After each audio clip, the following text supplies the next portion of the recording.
નમસ્કાર દોસ્તો, હું વિજયભાઈ આસોદરિયા આપ સૌનું સ્વાગત કરું છું. ધોરણ 9 સામાજિક વિજ્ઞાન ચેપ્ટર 13 ભારતનું સ્થાન, ભૂસ્તરીય રચના અને ભૂપૃષ્ઠ ભાગ 1. દરેક ચેપ્ટરના વિડીયો આપણે મૂકવાની કોશિશ કરીએ છીએ અને આ મારી જાતે બનાવેલી પીપીટી છે. તો વિદ્યાર્થીઓને ફ્રી શિક્ષણ મળે એના માટેનો એક આ સરાહનીય પ્રયત્ન છે. મારી પીપીટીના માધ્યમથી, ફેસબુકના માધ્યમથી, યુટ્યુબના માધ્યમથી દરેક વિદ્યાર્થી, ઓલ ગુજરાતના દરેક વિદ્યાર્થીઓને ફ્રી શિક્ષણ આપવાનો એક ટાર્ગેટ લઈને નીકળો છું અને હું પૂરો કરીશ. ધોરણ 9-10 સામાજિક વિજ્ઞાન, 11-12 ઇકોનોમિક્સ અને BA એમાં તો ભૂકા કાઢી નાખવા છે. ચાલો આપણે શરૂઆત કરીએ.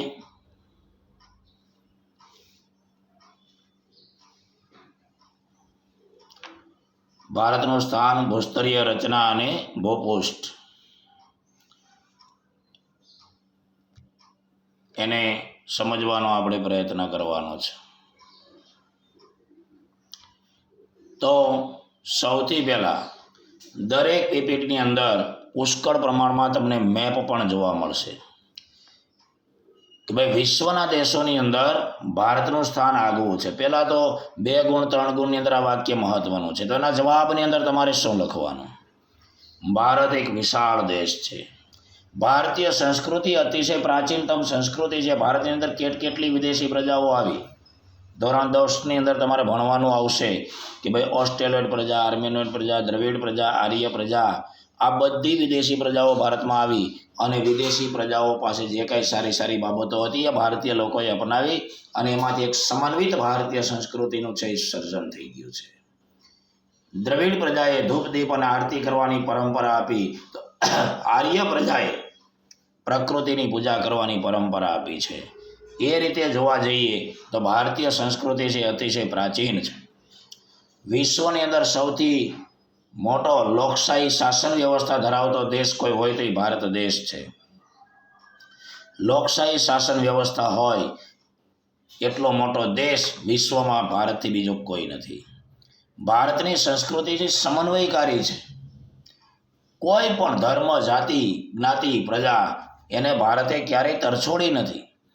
દરેક ધર્મ, જાતિ, જ્ઞાતિ, સંપ્રદાય માટે ભારતે હંમેશા પોતાના દ્વાર, પોતાના દરવાજા એ ખુલ્લા રાખ્યા છે.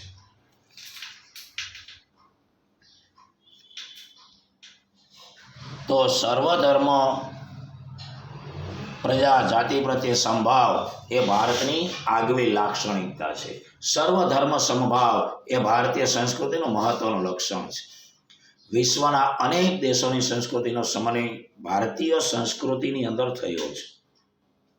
આપણે આગળ વાત કરીએ એમ આર્ય પ્રજા, દ્રવિડ પ્રજા, ઓસ્ટ્રેલિયન પ્રજા, આર્મેનિયન પ્રજા, ડિનારિક પ્રજા, મોંગોલિયન પ્રજા, આ કેટલી વિદેશી પ્રજાઓ અલગ અલગ દિશામાંથી ભારતમાં આવી. એમની પાસે જે કાંઈ સારી સારી બાબતો હતી ભારતે અપનાવી છે. કુદરતી અને માનવ સર્જિત અનેક આપત્તિઓ ભારતની સામે આવી, પણ ભારતે પોતાની પ્રગતિ અને પોતાનો વિકાસ સતત અવિરતપણે ચાલુ રાખ્યા છે.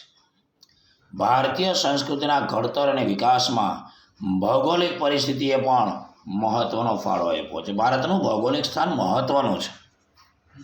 વિશ્વના અનેક દેશોના જળમાર્ગો છે એ ભારતથી પસાર થાય છે. જો ઉત્તર અમેરિકા ખંડ છે, દક્ષિણ અમેરિકા ખંડ છે, આફ્રિકા ખંડ, યુરોપ ખંડ, એશિયા ખંડ અને ઓસ્ટ્રેલિયા ખંડ, અને અહીંયા દક્ષિણ ધ્રુવની અંદર એન્ટાર્કટિકા ખંડ. સૌથી પહેલાં તો વિદ્યાર્થી મિત્રો, આ સાથે ખંડ તમને ખબર હોય છે. આ બધું એટલા માટે શીખવાડું છે કે હું જ્યારે ફેસ ટુ ફેસ ભણાવતો હોય ત્યારે ઘણા બધા વિદ્યાર્થીઓને આવા સામાન્ય શબ્દ પણ નથી ખબર.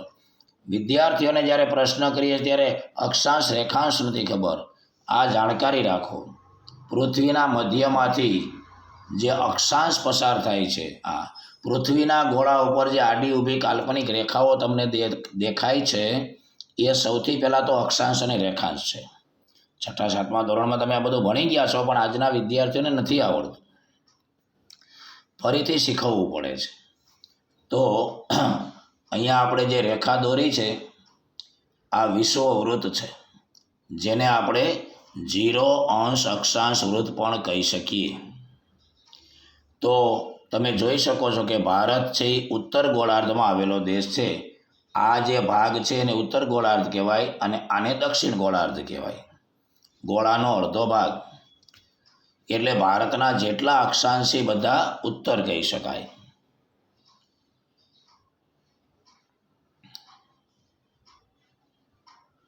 ત્યારબાદ અહીંયાથી 2 ભાગ કરો તો ભારત છે ને એ પૂર્વ ગોળાર્ધની અંદર આવે.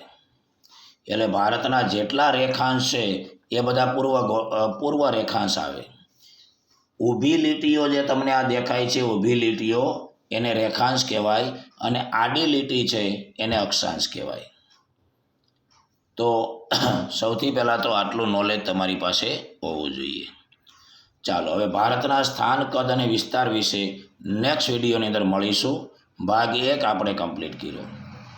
ઘણા બધા ભાગ થશે નાના નાના વિડીયો દ્વારા. શેર, લાઈક ને સબસ્ક્રાઈબ કરજો. મારા વિડીયો તમને Facebook Vijaybhai Asodariya ID search કરજો એટલે મળી જશે અને યુટ્યુબ ઉપર પણ મળશે. તો સારું લાગે તો બીજા વિદ્યાર્થીઓને કહેજો અને મોબાઈલનો ઉપયોગ કરો છો તો પ્લીઝ આગ્રહભરી વિનંતી છે કે તમારા શિક્ષણ માટે એનો સદુપયોગ કરો, દુરુપયોગ ન કરો. નમસ્કાર.